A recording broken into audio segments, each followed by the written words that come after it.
Radiant team ban.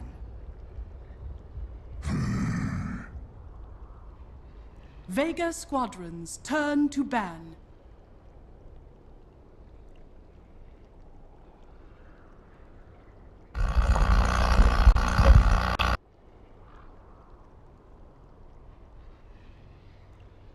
Ten seconds remaining.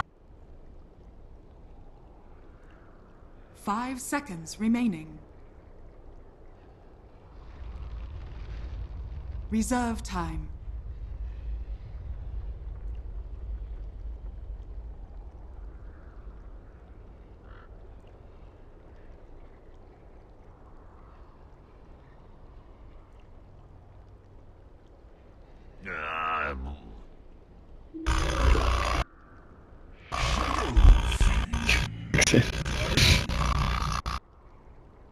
Radiant team pick.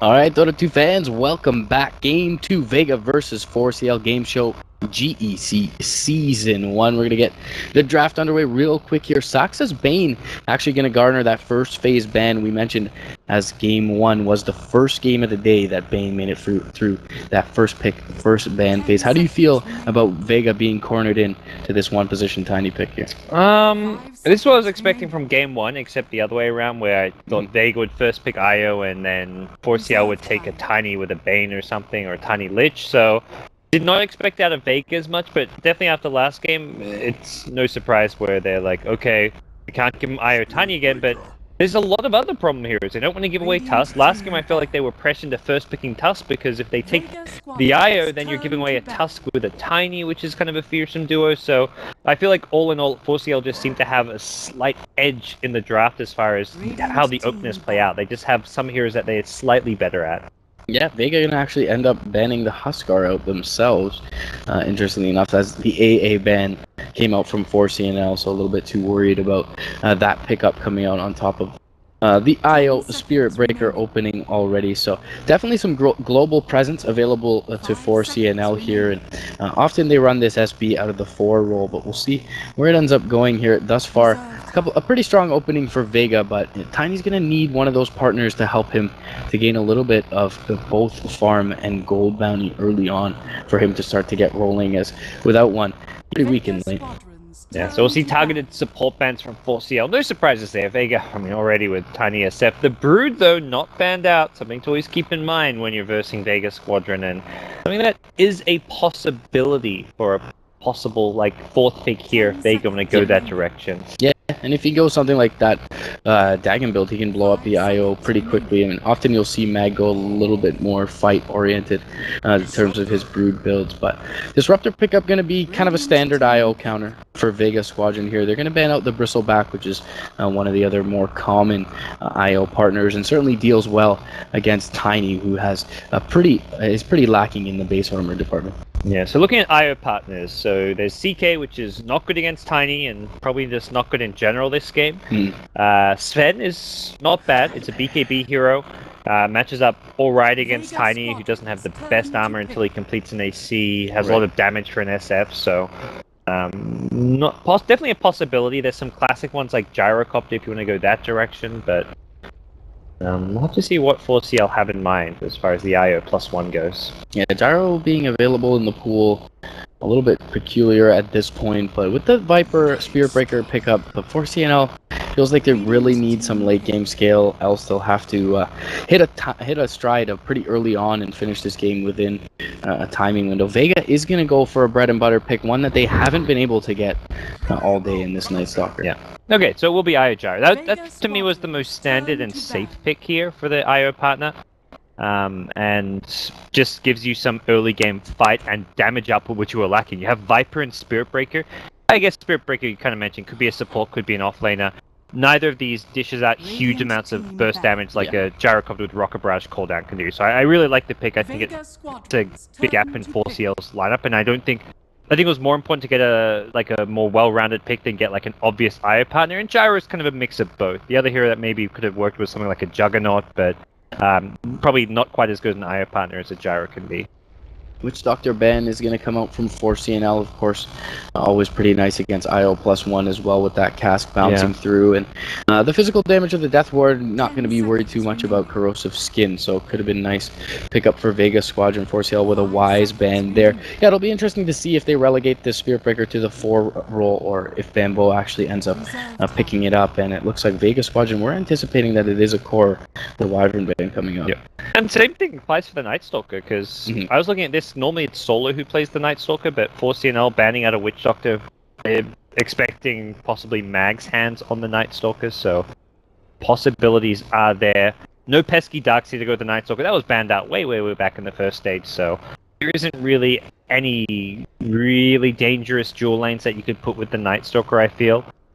The Brood is still a slight possibility, although Spirit Breaker charge is not bad against the Brood with like a charge plus dust. Gyrocopter in lane, early levels you can do okay with a Sentry Ward to support you, so maybe something forcing out just saying, well, if they pick the Brood, we'll just have to deal with it as best we can.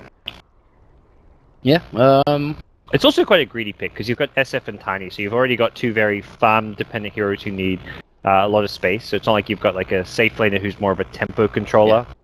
I was thinking Undying is a possibility for Vega if they want to put that Night Stalker into the support role. IO being a strength hero, Undying pretty damn effective against it. I feel like it starves the Tiny a bit in the sense that Disruptor is not really great at poking in lane and supporting up his Tiny, but could wreck the early game for Vega and maybe get that Night Stalker off to a pretty hectic start. Yeah, I quite like the idea of Undying here. Does shore up their lanes and just gives you that good early to mid game fighting power. Gyro pretty good against the zombies, just with the flak I guess is one thing, but they go Lich, so it's lane control. It's 4C&L who picked the Brood. Okay, I was just kept talking about the Mag Brood, but let's talk about Bambo's Brood, because he's going to be the one actually handling that pesky hero. And well, Lich pretty damn awful at dealing with the Brood, so it's going to be all up to this Disruptor plus Tiny lane, and I think all in all that's a lane that Brood is going to be feeling pretty good about getting some XP and farm and causing some problems there. Yeah, he should have pretty much free reign, be able to contest all the pulls from the Disruptor, be able to deny up Tiny a little bit. Of course, Tiny having great base damage, but with all those Spiderlings, Tiny with the low base armor early on is probably going to be forced into at the very least a stout shield. So Bambo certainly also pretty capable on this hero, just as much as Mag is on the opposite side. So Nikwa going to be able to pick up his Viper again and perhaps has a little bit more of a standout performance in this one. They're able to rally around him rather than vice versa, but Pycat definitely comfortable on this Gyro, and all around feels pretty stable for 4C&L, although, as you alluded to in the draft, they're going to have some pretty good lane control of their own. Yeah. One of the things I like at the 4C&L draft around the Brood is that we're seeing more and more that teams will, at some point in like the first between the 5-10 minute mark, will give the Brood like 1 to 2 ganks to really help the hero snowball. Early on, you want to give Brood the solo XP, you get level 4 5, build up your Spiderling army, and then a gank comes in. Spirit Breaker, perfect for that with a charge. Later on, around like the 10 to 15 minute stage, you've got the relocate from a Gyrocopter, so you've got great options as far as backing up a Brood go, and that's something which I feel is really important when you want to fit a Brood into your draft. Yeah, and a lot of these teams have really tried to get their Gyro active as soon as he picks up a couple of levels, and having that relocate to bring you right back to lane can be very nice for Pycat to continue to accrue some farm. Speaking of Pycat, he's going to pick up that Gyrocopter for 4C&L on the Radiant side. Saksa is going to be playing that 4-position Spirit Breaker. We're going to have EGM on his signature Wisp, Nikwa towards the mid lane on the Viper, and finally Bambo going to pick up that safe lane Broodmother. Yes, and interesting. It feels, I wonder if this is like mind games or what, because I don't know. 4C&L have not scouted these lanes, but I don't know if they're expecting Mag to be solo top. Vega were actually just planning on saying, screw it, let's just send Night Stalker top against Brood. He'll lose the lane, but we'd rather he lose his lane and Tiny get farmed than we send Tiny top and then lose like all lanes. So they're basically saying we can win bottom lane and then worry about everything else. And this is interesting. Musical lanes, and I don't think 4C&L were necessarily expecting this, but the outcome is still okay for them, and now they will see Mag up top, so they know what kind of lanes they're getting here. It's just so funny how the off lane is now like the lane you send your carry to. Secret were the first team to really start doing this, where they would send Envy to like the off lane with a Bane or something like that. Yeah, Ember Bane, even like a PL or a Spectre, and something's in the off lane. You're just like, what? Why is the carry in the off lane? Well, sometimes it's the easier place to lane for the first 5 minutes of the game. Sioma looking to accompany his Shadow Fiend mid is actually going to get harassed pretty heavily with the orb effect from Nikwa and the extra tether move speed from EGM. So he'll be forced back for now, and now no one can have a pretty dire situation in this mid lane. Yeah. I think all in all, these are the kind of lanes 4C&L want, though. They wanted the Brood against this tiny +1 dual lane. He's not quite as good in like the safe lane against this because they can hug the tower and Lich will be denying a lot of his much-needed XP, but I think the big picture-wise, they're very happy. Night Stalker at top is getting zoned out pretty heavily, and it's a cause for concern for Mag, who's very much put in this solo lane expecting to at least get experience out of it. Yeah, level 1 Greater Bash skilled up by Saxa looking just to strictly trade up with Mag here, and so far they have been effective at doing so. Nico drops a little bit low mid lane, but yeah, with the bottle charges in EGM's hand by his side. EGM's like, come on guys, attack me, I need to heal my buddy Nico here, because he hasn't got any points in overcharge yet, so his only option is to like take damage here from just going too aggressive, and well, there we go. He'll manage it. 2-minute rune approaching, and that's something that EGM should have full control over. Soul Ring grabbed up on the side shot from Bambo, so can start to look to build up that spider lane. We'll dive up top. They want to go in on Mag here. Yeah, Rocket Barrage is going to be there. He's going to be able to tango through the trees, however, and Pycat. He's very tanky. Yeah, Mag's like, I'm just going to go for these last hits while you guys dive me. Yeah, Night Stalker has a lot of base strength there, and will be just fine in lane for now. Rune going to be contested. Charge is going to be queued up onto no one. Is there going to be a response? Oh, mid EGM. More tick. He's got it. Oh, Lich actually got first blood at bottom. Okay. So even better. Yeah, that's nice kills going Vega's way, and they survive towards that mid lane and even cancel the charge up onto Saxa. So Saxa a little bit less effective than a Spirit Breaker normally does at this point in the game, and they are going to rotate up EGM's Wisp over to that towards that top lane. Look to completely zone Mag. Yeah. I really like Mag's double mango build is just giving him so much HP regen in lane. Seeing it close to 5 HP regen a second with just tangos and a stout shield. He blocks a lot of damage. He regens all the harass he was taking in. He's now out of actual tangos and consumables for HP regen, but he's still in a great position as far as this lane goes. No one going to be able to stack up for himself. Actually going to fail that one, but has a triple stack there at the large camp, so we'll be able to recover a little bit from this lane. I mean, 4C&L have the ward down already, so they're very much gearing up to contest this, which is going to be interesting to see how that pans out. Yeah, they've got the Spirit Breaker and the Relocate. Well, the Spirit Breaker, theoretically, maybe the Relocate at some point available to them there. Pycat going to be farming pretty deep, already putting a lot of damage into this safe lane tier 1, and perhaps the map control is a little bit more appealing for 4C&L to get more so than starving out this Night Stalker. You take that tier 1 tower early and you can just keep pressuring this top lane. It really allows you access into the dire jungle, which is where they can much more kind of fluidly contest the SF stacks there, and it is kind of like something that kind of Pycat or the team as a whole has decided to do. Charge up top lane, and well, he knows he's being charged now. Mag has a full set of tangos now. He's going to be able to get through the trees, but should probably be brought down here as the unit gets a little bit further away from him. The Rocket Barrage comes out. A couple more balls there. Flat Cannon is going to connect. That's one hit. One more right click, but nighttime. Hunter in the Night level 2. Damn. Oh, jeez, this Night Stalker is just creating so much space for the team and soaking up all the pressure. This is like the problem lane is the Gyrocopter lane at this stage, and he's not getting kills. He will still go for this tier 1 tower, but Night Stalker just staying alive here, and he's now looping back. He's got 2 mangoes, he's got more tangos, he's still in a great position to keep fighting. Bot lane, Pasha's going to find a solo kill onto Bambo, and I mean, meanwhile, they rotate the Wisp up to the top lane, and Nico actually had to walk back to base and give no one some space over in this mid lane. They may lose Spirit Breaker up top here. He's going to be very careful. They're going to get the Rocket Barrage off as well. The Kinetic Field will be there to keep Pycat at bay. Oh, no. And Fioma going to be okay for now. We'll be able to get through that tree. And trying to kite out the Rocket Barrage with the Void, they'll be able to bring down the Gyro as well. This start for Vega has been nothing but perfect thus far. Even no one in a lane that he's expected to be crushed in has recovered very admirably, singing 19-4 compared to the 23-6 of his laning equivalent. I feel like in some ways Vega's winning all 3 lanes right now. Okay, Mag's sitting on 9 CS to the Gyro's 28 and he lost his tower, but he's level 5. He's got 2 kills, he's kept the supports busy, he's kept the Gyrocopter busy, and all 4C&L have to show for it is a fast tier 1 tower and a decent amount of farm on Gyro is something, but Like, this is kind of like the free farm lane for 4C&L, and the hero that's contesting the lane is getting a ton out of it. So all in all, Vega are going to be very happy with how all 3 lanes are going. The Brood's dying a lot, isn't really doing Brood things, so, I mean, this is just a dream start for Vega. Just executing very well in the early game lanes, but bottom lane Solo could be in some trouble. Bit of a dive coming out, the Spider's coming from behind, he's got the ice armor, but CNL will secure a kill as Tiny looks to counterplay things. Yeah, TV's inbound from Pasha.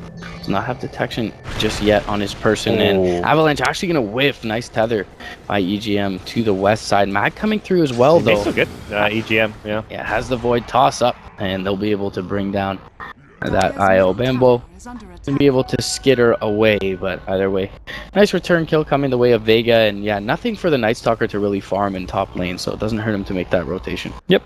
And Pycat just going to stay top now, has now hit level 6, and that's the important thing, where he's had all these supports up there, hasn't hit the fastest level 6, does get it now with a TP scroll. He's ready to kind of counterplay or look to probably rotate around the map a bit more. Yeah, charge coming through from the Spirit Breaker. Going to be cancelled instantly, and no one's actually going to catch them on the retreat here. Going to set up for a double raise there, but Nikwa, present in mid lane, didn't want to engage into that. And Phase Boot's going to be picked up now. Yep. By Mag, can start to get... Actually, still has a minute left in this night time. No one showing in top lane, though. And importantly, they deward the vision that was in their jungle at the big camp, so it frees up some of that jungle farm. And they know that at this stage, early in the game, they're only going to have one ward in that dire jungle. Mid lane, they've gone in. Nico, the target here, the Connect field there, the cooldown coming in. Pycat's rotated in, a great cooldown. Rocket Parade, he's secured his team. 3 kills, 2 going his way. That's the gyrocopter rotation you've just got to be so fearful of if you're Vega. And, well, comes through much needed for 4C&L after their poor start. Yeah, Mag nowhere to be found as well, and the Tiny over in bot lane. So Vega should be able to take a tier 1 off of this as well, as the response will be a little bit delayed coming from these heroes that are on the sideline. Sexy Bambo, unfortunately, the Tiny being present bot lane, hasn't been able to pressure any buildings thus far. And rotations are inbound now as well from the Disruptor. He does have that sentry available and will commit the D ward.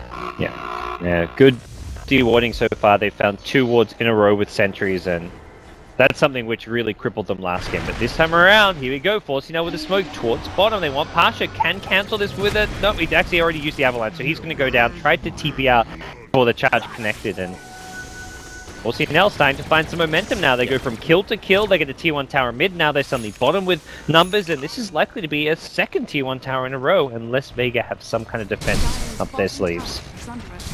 Yeah, they are just gonna pop that Frost Armor and try for it, but Solo gonna be a little bit far forward. He's gonna catch the charge. The kinetic field will be there, and it keeps 2 at bay, but Pycat comes from the west side with the call down. First missile, only one needed to hit, and they'll take this tier 1 with relative ease at this point. Nikwa shoving in the mid lane as well. No one pretty much by his lonesome. Night Stalker around the corner, and Nikwa will just look to continue to trade with him.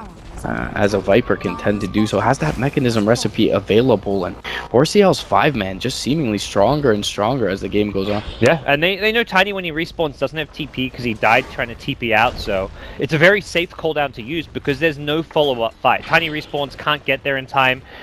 4CL, to the extent that they're actually only 4-manning as well, Viper's still being mid, continuing to farm, get his mech up, get his boots, get a few more items, means they're being very efficient. They're not just all in committing to this 5-man to try and get tier 1 towers, they're still prioritizing getting some farm and item progression across multiple heroes. Yeah, unfortunately EGM going to walk into an invisibly affected no one. Shadow Fiend gets a double raise off, but they're going in still with their IO down onto Pasha bot lane. This time the call down is going to be responded to by TPs. First missile is going to connect onto 2, second only onto 1. No one's going to turn with the raises, and Bambo in a bit of trouble. The glimpse actually perhaps saved his life, but he gets raised down before being ported out, and Nikwa in a bit of trouble, has the mechanism just delivered now, will be able to pop it and keep them safe, and Pycat gonna catch that 2 bounces of that Chain Frost. Solo pretty much left for dead here. The Avalanche gonna try and keep him safe with the negative earn tick. He should drop here and will, and the rest of Vega forced back.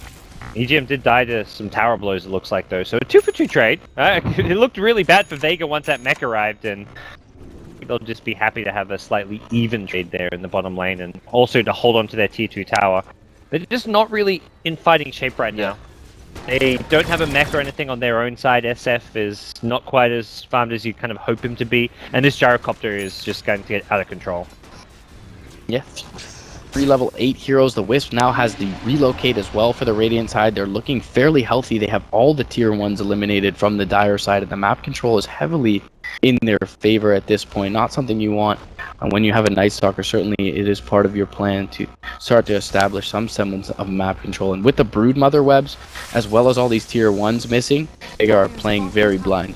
Yeah, and 4C&L are just 5-manning with a Brood, a hero known for his split push and like 4-1 kind of split action, but they're saying, look, let's just bring the Brood along. He can give Spiderlings, he can scout, he can use the webs around to just fight. And this early on in the game, like, Spawn Spiderlings is a pretty high damage nuke. Brood's mobility really works in his favor, so this is kind of a good timing for the Brood to be fighting, at least for the next 5 or 6 minutes before Tiny gets a Blink, before SF gets a mech, before Disruptor even has Static Storm.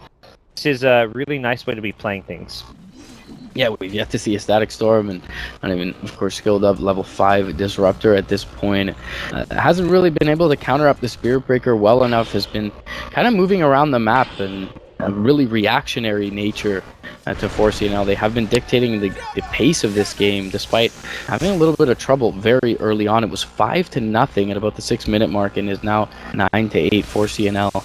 Really having a good stretch of engagements here, being able to take objectives off the back of it. Yeah, and SF is one of these kind of key heroes that needs to start picking up items as soon as possible. Not sure the mech is still the way to go. May just see something like an SMY rush to give him a bit more extra fight and a bit more extra oomph. And the Tiny Blink is also key, but it's also nowhere near. Tiny has still got a long way to go to finish any kind of core item. Big problem for Vega, who have no real good way of initiating a fight unless they can find a catch with a glimpse. But if 4C&L are 5-manning, you have no way to fight into them. Night Stalker can run in and kind of just like throw away his life to try and lead a team fight off, but it's going to be a recipe for disaster. But rotating through the Dire jungle, looking to find someone here. But just going to secure their position up in mid lane, and they're going to bring Bambo over once again, assemble as 5. Take out this tier 2. After this, only one outer tier tower standing left in the game, sub 15 minutes for Vega, and the amount of gold, let alone the map control that you attain from taking these structures this early, can be absolutely debilitating for the other side, especially when you have something like Ice Armor as a tool for defending these structures.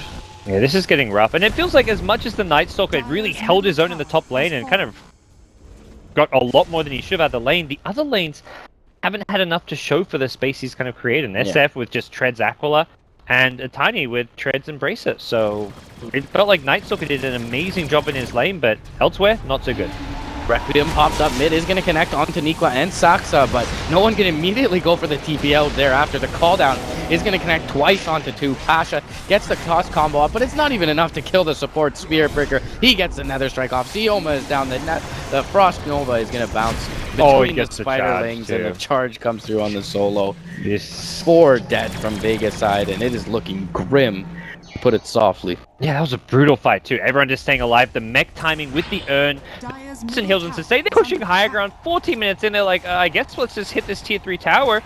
We may not be able to get a Rax right now, but we can sure as hell do some damage and force Vega to constantly defend and fight into us. And guess what? Everyone's already back to full HP. We just had a team fight where we took heavy damage, but mech, urn charges, tether, like we're good. Let's start hitting the range Rax now. Viper, it's so early in the game. Nether Toxin is only level 1. Generally, you consider him somewhat of a pushing presence, but at this point, he is going to catch an Avalanche Toss. And still, standing on the front lines, feeling very healthy is Nikwa. Mech cooling down in 7 seconds. The charge comes through. It's actually going to be cancelled there. Glimmer Cave Duff was the Spear Picker. A little bit deep behind enemy lines, though, and he'll be more than content with a tier 3 at 14.5 minutes, but Pycat with this S&Y feels fairly unkillable at this point with all that's behind it. Yeah, and I think just happy to keep poking at this range Rax maybe a bit longer. They pop the mech now, which means fighting gets... Yeah, they are all fully healed up, but they won't have it should a fight break out, and it looks like the plan is to back off. I mean, you just took a tier 3 tower, you just won a big team fight. Chances are you've got some items coming out. Like, they've got 2k gold on a Brood with an Ogre Club, so he's close to completed BKB or possibly an SMY. Viper's got just Tread. I mean, Treads make a big difference. We're still 50 minutes to the game. Upgrading to Treads on a Viper is actually a decent boost in HP, survivability, and just general damage output. So there's no reason to rush things here if you're 4C&L, and you've just picked up a huge lead here in game number 2. Yeah, it's almost a 10k net worth lead generated by that Radiant side. And I mean, it's so early in the game that experience is roughly at parity for both these sides, but the gold lead immense with all these structures eliminated, and they're going to put some permanent damage into this range racks here with Niqua on the front lines. The Avalanche is completely going to whiff coming out from Pasha. It's not going to queue any more aggression because they're getting this damage for free onto the structures, so no reason to die for them here. Pycat going to catch a couple of raises in. The Chain Nova will go out. Chain Frost, I should say, will go out. The Glimpse back onto Pycat. Glimmer Cape is there, though, and Niqua just going to jump forward onto Sioma. They do get the toss combo off, but Mag is going to take tons of damage in the meantime as the call down comes through. They lose one. That's the Spirit Breaker. Niqua still standing strong on the front lines, and he'll bring down the SF. The Death Requiem will finish off. Buyback's forced. Now you can just back off. If you can cut your losses, you're fine here. You took a range racks. You got 3 kills and 2 buybacks. You've only lost the Viper Spirit Breaker. This is so far so good. And they're going to get an extra kill. Vega have chased too far with the Night Stalker. They get one more. And Pycat says, I've still got a lot of HP here. This SF does not have souls right now. And he's ready to continue to fight with this SMY. Dieback coming out from Mag's Night Stalker. And yeah, 16 minutes in, this melee Rax is in a lot of trouble. Yeah. However, as you mentioned, it's a really costly defense for Vega, so doesn't look like they're going to get it now, but hey, they can come back later. It's very much like the experience is not going to change all too much because 4C&L are so insistent on continuing to 5-man and just use their powerful lineup right now. No one's trying to be a bit sneakier in the mid lane, but he's like, I could go for like a little Shadow Amulet Requiem play, but I've also got no souls yet. Yeah, just coming off death, not going to be the most potent, and it's fairly close at that point, but the entire refreshed lineup of 4C&L is going to jump towards that mid lane, and with the urn and the bottle, they be able to heal up Highcat to full here, throw up Niqua on the high ground, and rinse and repeat. He's got 2 components of the Sand as well, so Viper getting ever more tanky. They're not even going for Roche, and this is, if they wanted it right now, a free Roche for all intensive purposes, but recognizing that Vega, they're under the gun right now. You get a kill on one of these core heroes who just use buyback, and suddenly you've taken the melee racks, which is almost just game over at that point. Yeah, Niqua standing up on the front lines, and none of Vega really wanting any of it. They have really no means of initiation. A glimpse generally would be that case, but when you're standing in the same spot for pretty much minutes at a time, Disruptor not going to feel too effective, and toss combo in, not really great with any of the heroes. The Static Storm completely blown on the east side for Bambo. He'll be able to walk out underneath the pathing offered by the web. Sax in a little bit of trouble deep behind enemy lines. The Avalanche will finish him off. No one having to Shadow Amulet on the spot, but all the meanwhile, this melee Rax pretty much eliminated. The Glyph will be there for now. It's taking so long. This Ice Armor and now a Glyph, and no one can go for the deny. Oh, cheeky. And they've, conceded mid lane. 1 lane down. Vega.